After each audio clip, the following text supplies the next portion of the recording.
Hello darlings, welcome to Tammy and Bert's Utopia. How are you all? How have you been? Thank you so much for subscribing. I'm absolutely so happy I've got 40 subscribers. That's a lot. Thank you so much. Please subscribe, please follow me, please like. My channel I want to be about depression because I'm a person that suffers with depression and mental health and trying to keep happy, trying to stay happy when times are challenging. Like right now, I'm all ready to film this video, which is just wonderful. And there was an accident down on the corner and the power went out. So we've got no power. So I can't use my lights. So if I'm a bit dark, that's why, sweethearts. I don't have the lights on at the moment. I'll pull in a bit closer. Anyway, so yes, I wanted to talk about mental health. It's very much in the topic of the times with Prince Harry coming out and owning up about his. And it's there. It is a reality. Mental health is a pill and it affects so many people. And yes, you have to learn to pull yourself out of those dark slums. And I find that when the weather turns, like it has here in Ballarat now, we're going into autumn, winter, and it's gloomy here for 6 months. You don't see blue sky. And it's depressing to have that drizzly rain all the time. It just gets me down. So do you know what I do? And I could suggest you to do it too. I use light.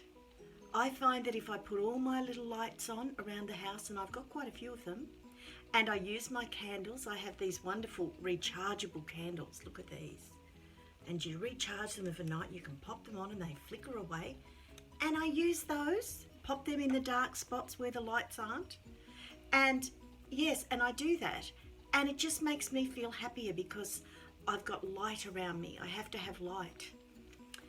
So depression can really get you down. If you have to have a routine, you have to be able to pull yourself out of bed, which is the hardest thing to do because nobody wants to get out of bed when you've got depression.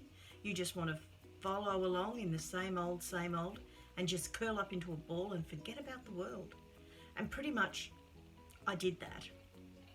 When my mum died, I think I was basically in bed for months and months. I never got out of my pajamas for 3 months. I wouldn't even shop. Nothing. I was just heartbroken. She died at 66. We'd seen her a few weeks before. She was fine. But anyway, God chooses to take you when he does. And yes, so mum died and that really sparked my depression, and I wouldn't have any medication for it because my family didn't believe in medication. They thought that you were a drug addict if you got help for depression. That snap out of it, girl, snap out of it. You'll snap out of it. Go for a walk around the lake. Get your endorphins going, get your serotonin going, all of this. But none of that worked for me and my depression got worse and worse and worse. But anyway, now I've found that my depression has come back a bit, quite a bit. And it's because I've got to find a purpose in my life. And ladies, we do. Once we've raised our children, I mean, I've got 4 beautiful children, 2 boys, 2 girls. I went girl, boy, 8 years. Girl, boy, how good was I? Anyway, because I'm a person who's a nut over balance. I would have been really put off if I'd had 3 girls or 3 boys. I would have had to have evened the score. Anyway, so that's just me. But I was very busy with them, and I find between 3 o'clock and 4:30, I find depression comes on. And it's when the light is changing, especially with daylight savings times, which goes back this weekend here in country Ballarat, I find that my depression comes on. Now that stems back to years and years and years of that is a busy time for mums. You are picking children up from school. You are doing a last dash into the supermarket just before you pick them up in case you've forgotten something, or after you've picked them up before you go home. The roads are busy, you're busy. And then as they get older, you're taking them to their after school work shift where they work 5 hours or 3 hours or something. And you're busy with that. And then in the evenings, you're taking them to their evening shift if they're working across town. Richard worked across at a supermarket right across Ballarat in the night stock, opening up boxes and stocking the shelves. And he did that for ages. And Benjamin, my youngest Ben, He worked every Saturday, all day Saturday, with 3 of his mates, so how much fun was that? And he washed trucks, the big O'Neill trucks here in Ballarat. And that's what he did for his part-time job. And so they all have part-time jobs. Simone was in a jewellery shop and a chemist, and Jacinta was in Woolworths, and yes, they all had part-time jobs. So you're running off and doing all that. And because I had the gap, it went on for quite a number of years. I think about 38 years before Bert and I got the house back to ourselves. So it's been very challenging, and I find I miss the routine of doing things. So I have to find other things to do at that time. So what I do now is when I feel it coming on, and I do feel it coming on and I know, I'll get out the colouring. I don't even say anything to Bert. I'll just get out my colouring book and my mind will focus on that for a little while, and I'll use my beautiful texters that I've brought from a nice shop up here in the Delacombe Community Centre, and and I use them and pencils, and I colour away for a while, and then you get involved into getting tea, which is always well organised because I do tea at lunchtime, get it ready for the night.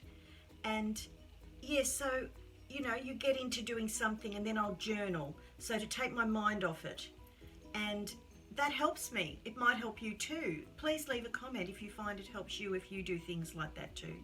But I avoid going out in the traffic at all costs between 8:30 and 10 o'clock of a morning, and of an evening, of an afternoon, it's between 2:30 and 5 o'clock. You won't catch me going out in the car because the mums are on the road and they're frantic.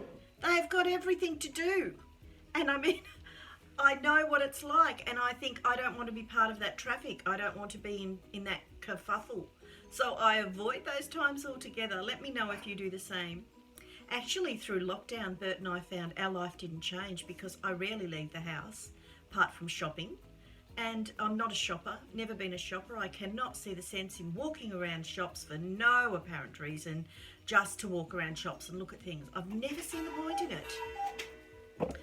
If I run out of incense and candles, well, of course I go and buy those straight away, but I buy my candles 10 at a time from Kmart because they burn really well and they're lovely for through the day. And they smell nice, and they're just $1.75 each, so they're even well priced. So with depression, you have to have your routine. My routine of a morning is I'll do my exercise bike, and I will clean the house at the same time. So I'll hop on the bike for 5 minutes, and then I'll go and do a tidy round and do some things, come back another 5, and I do 30 minutes on the bike daily. So I do that, and it takes me probably an hour because I pot off and do other things and then come back because my hip gets sore, so I need to have a little break. But Bert's been very busy this week. He's been helping the boys out on the job, painting and doing whatever he can do just to give Richard a hand, because Richard's a builder, and Benjamin's out there too, and he helps him as well, building this beautiful home for these 3 sisters. And it's a copy of a 90s home, so it's been a very challenging build and a very expensive build. So anyway, he's out there helping with that. And I can't think what else has happened so far this week, but it will. Tomorrow, I'm going shopping with Anna Marie, my girlfriend, and we're off to the mushroom farm to get some fresh veg. And they're a local person who sells straight from the paddock to plate, and we're off to do that. I couldn't do it last week because Lucy was sick, so this week, that's what we're doing. So I'll let you know how that goes for next week. But that's about all for now. I'll see what else happens, and I'll put some photos of what has been happening. I'll put some photos of the things that I find help me with my depression, like my journal, my colouring in book, my pens that I use, and of course YouTube. I find a big purpose with YouTube. I love it. I absolutely love it. Any comments, getting a subscriber, I run around the house. I'm so excited, and I just love it. So please like, share, subscribe. You'll make this silly old pensioner over here so happy. So thank you, darlings, for watching. I much appreciate it. And considering I haven't had the power all afternoon, and goodness knows what we'll eat for tea tonight because the oven won't work at the moment, it's been okay so far. So take care, keep happy, and stay focused and keep your tiara straight always. Always keep your tiara straight.